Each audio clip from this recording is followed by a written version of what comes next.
It's Only Sport with Martin Devlin on the platform. Brought to you by One New Zealand. Let's get connected. The Tight Five. We just answered that for you. Beauden Barrett to start with, and then I'll put Harry Plummer in and give him a shot. Do you know what? I just keep saying this about the All Black first five. I just want the All Black first five to play mistake-free, smart rugby and control the controllables. The rest of it will take care of itself. This All Black side is good enough, experienced enough, got great players, quality attack. We just need somebody to run the cutter, and that is not Damien McKenzie. Argue with me if you want about this, but convince me after 7 tests that he is an international class first five. And you know what?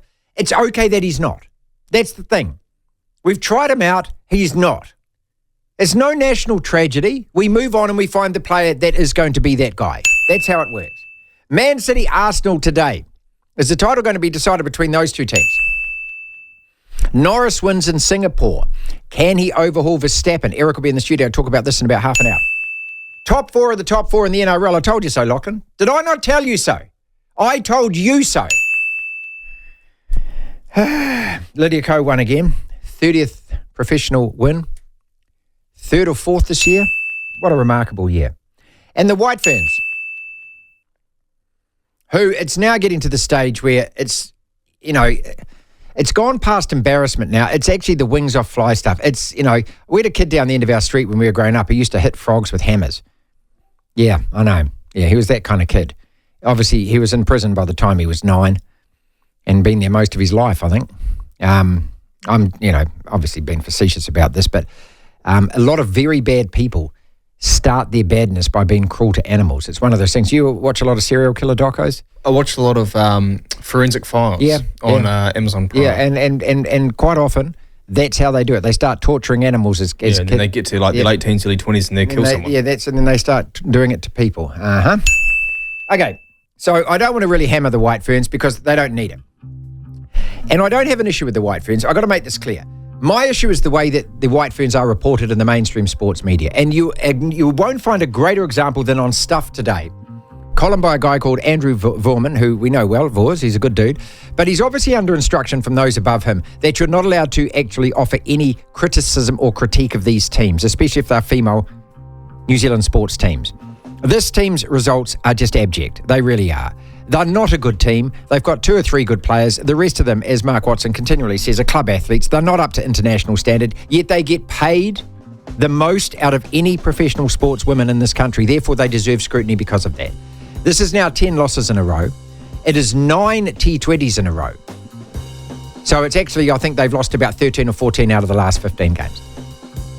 They're just bloody hopeless. That's all there is. 2-16 since that series against Pakistan, which itself involved an historic first-time loss to them, first-time loss at home, and a first-time losing a series to Pakistan. We followed that up by going 2-16. One of those two wins was a dead rubber. Yeah. And if a miracle happens and we win this third T20, well, it doesn't really matter because it's a dead rubber. That's it, you know. And it's just, I just want them to be reported as you would report any other flailing New Zealand sports side. And yet all we get is just continuous hype and hoopla. You look at the Sky Sport ads about this team are embarrassing. You look at the mass media coverage that they get, which is way out of proportion for where they actually are, how skilled they are and what they achieve. That's all. I have nothing against any of the women that play whatsoever. I just think that this team is a collective embarrassment. Man City Arsenal. 2-2, cracking game, 98th minute equaliser, another Haaland goal, red cards. This is what you love about the Premier League, isn't it, Lachlan? A match full of incident like this? Oh, absolutely.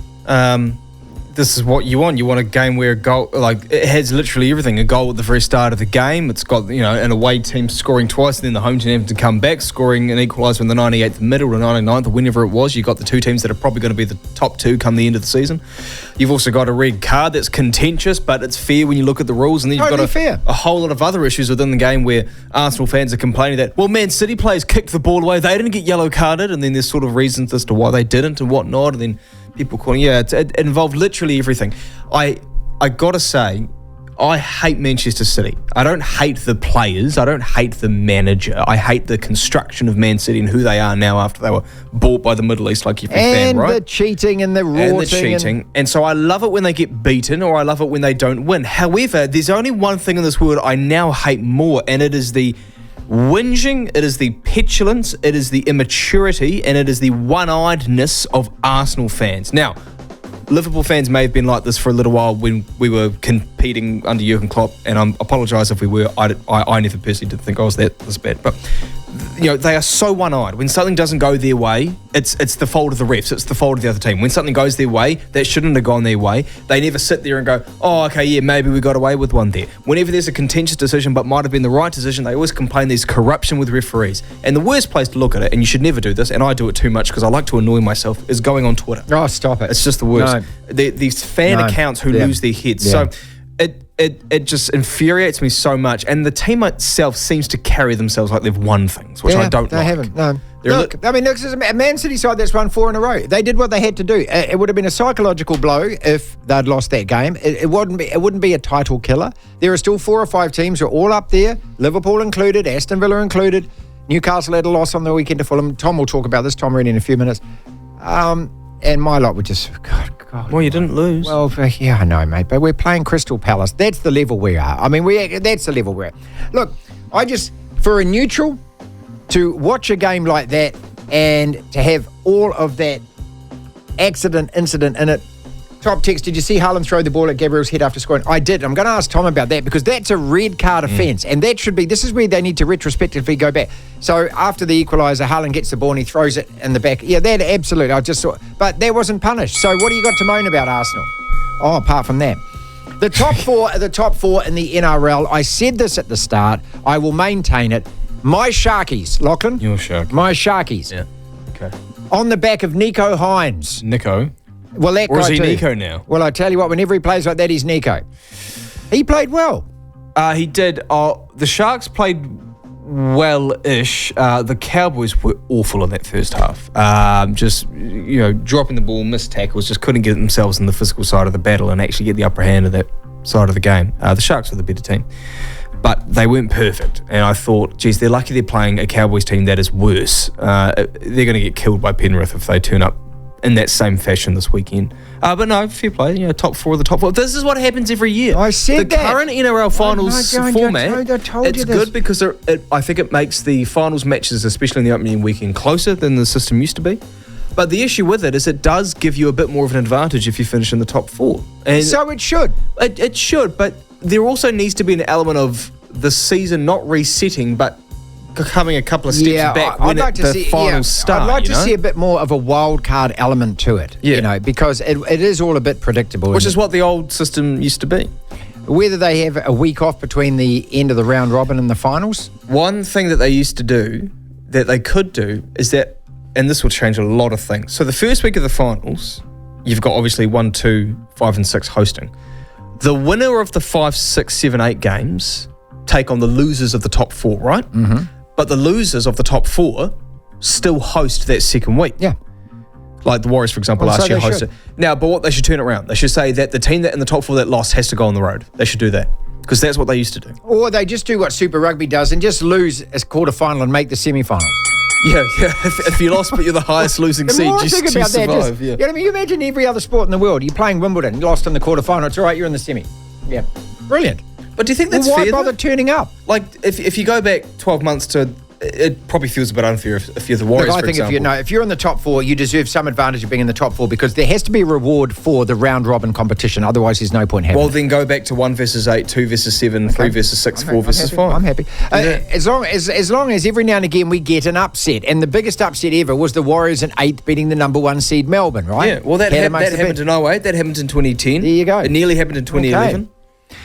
The biggest upset ever in sport this year, if you're a New Zealand sports fan, is going to happen this afternoon in Gaul, where Russian Ravindra is going to bring us home. 68 runs. How good would that be? What a performance that would be. Lachlan, that guy could cement himself into New Zealand cricket history forever if he does this. He's 91 not out. I don't know if he's going to do it. The odds against him, give me the Google win probability right now for the Black Caps, please. It was 7%. 7? It may have changed. Okay, I'm thinking it's got to be at least 8. No, it's still 7. 0.5% draw. 92.5%. Well, how can it be a draw? How can it be a draw? What could possibly happen for it to be a draw? Rain. Well, rain, yes, but the wicket is picked. I tell you what, the wicket is picked up and it's swapped with a very green one, and we just defend every shot. I'm going to talk to Rahul about this after 3 o'clock because I was watching yesterday and Blundell goes out to a reverse sweep, right? And you're just sitting there, and I know he'd played a couple of them, but you're just sitting there going, God, you're a moron.